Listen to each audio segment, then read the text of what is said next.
warahmatullahi wabarakatuh. Halo sahabat BP Batam, selamat datang kembali dalam Ngobras, Ngobrol bareng Humas. Talk show yang membahas seputar Batam yang dikemas dengan obrolan santai edisi Ramadan 1444 Hijriah bersama saya Rahma Utari. Sahabat BP Batam, pada episode Ngobras kali ini kita kedatangan tamu dan kita akan dengarkan tausiah bersama yang akan disampaikan oleh Kepala Kementerian Agama Kota Batam, Bapak Haji Zulkarnain Umar dengan tema Puasa Meningkatkan Etos Kerja. Assalamualaikum Bapak. Waalaikumsalam warahmatullahi wabarakatuh. Bagaimana kabarnya hari ini? Alhamdulillah sehat. Alhamdulillah baik, sehat walafiat. Baik, kepada Bapak kami silakan. Baik, terima kasih. Assalamualaikum warahmatullahi wabarakatuh. Alhamdulillah wassalatu wassalamu ala Rasulillah wa ala alihi wa sahbihi wa mawala. Asyhadu an la ilaha illallah wahdahu la syarikalah wa asyhadu anna Muhammadan abduhu wa rasuluh la nabiyya ba'dah. Sahabat BP Batam yang dirahmati oleh Allah Subhanahu wa taala, alhamdulillah bersyukur kita kepada Allah pada hari ini kita masih diberikan kesehatan, kekuatan untuk menjalankan aktivitas kehidupan kita selaku hamba Allah. Yang pertama adalah aktivitas ibadah, yang kedua aktivitas kegiatan sebagai amanah bagi kita di dunia ini untuk sebagai manusia untuk menjalankan kehidupan keseharian kita dalam bekerja. Salat dan salam kepada Nabi kita Muhammad sallallahu alaihi wasallam. Allahumma shalli ala sayidina Muhammad wa ala ali sayidina Muhammad. Sahabat BP Batam yang dirahmati oleh Allah Subhanahu wa taala, dalam kondisi puasa kita harus beraktivitas. Dalam kondisi puasa kita harus bekerja. Maka tidak boleh dikambing hitamkan puasa ketika kita harus malas bekerja. Ada tipsnya yang ingin saya sampaikan. Bahwa kalau ada orang mengatakan kenapa kerjanya malas? Karena saya lelah, ngantuk, capek karena puasa. Itu tidak benar. Karena justru puasa itu membuat orang segar. Puasa itu membuat orang sehat. Kenapa saya katakan sehat? Karena orang puasa itu adalah mengosongkan lambungnya. Jadi kalau lambung kita terlalu kenyang itu membuat kita malas, membuat kita ngantuk gitu ya. Tapi orang puasa seharusnya membuat dia lebih segar dalam bekerja. Jadi tidak ada pengaruh etos kerja seseorang karena dia berpuasa. Itu tidak benar sebenarnya.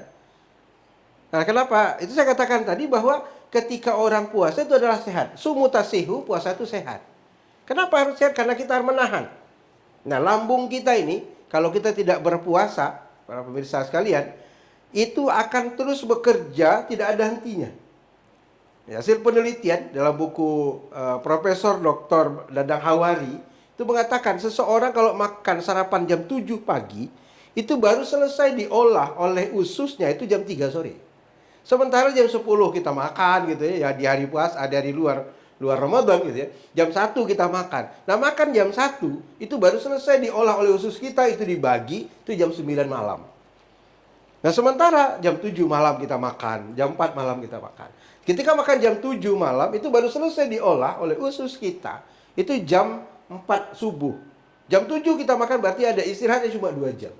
Bayangkan sepanjang umur kita, seusia kita, ya, makan itu terus gitu, ususnya tidak pernah berhenti bekerja. Nah, saatnya lah dia istirahat ketika bulan suci Ramadan. Nah, usus kita istirahat, disitulah sebenarnya semangat kita bekerja itu tumbuh. Ya, tidak alasan tidak ada ngantuk gitu.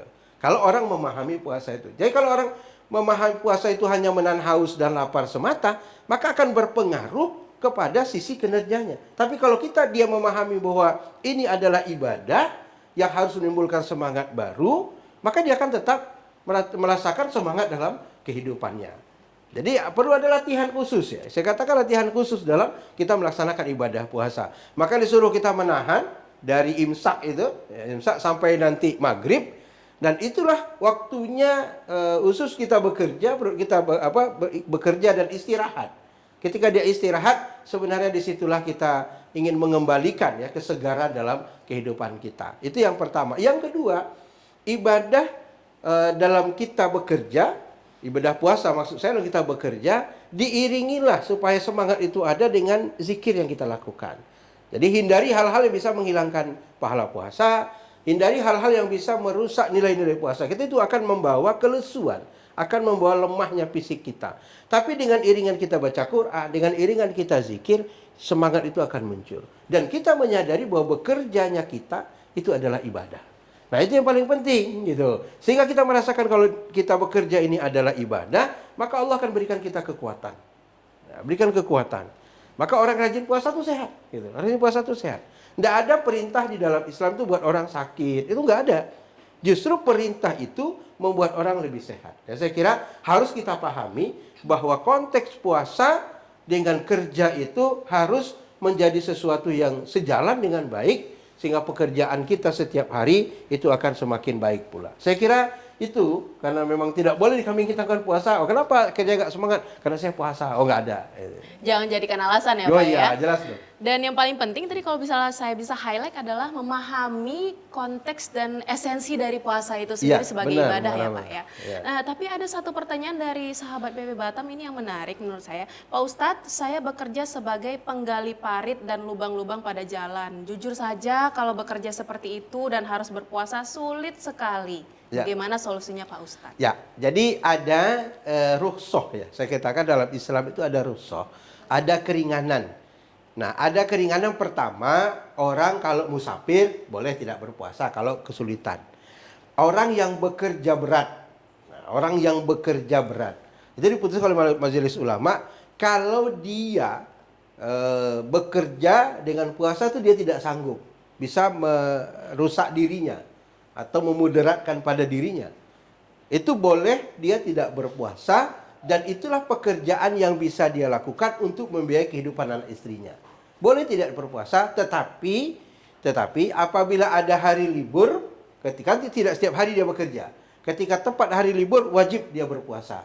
Nah, kalau dia memungkinkan untuk tahun depan harus dia ganti. Jadi puasa itu wajib, puasa Ramadan. Bagi orang tidak berpuasa, maka dia wajib mengganti puasa. Oh, saya kerja saya sepanjang tahun seperti itu, ya wajib bayar fidyah.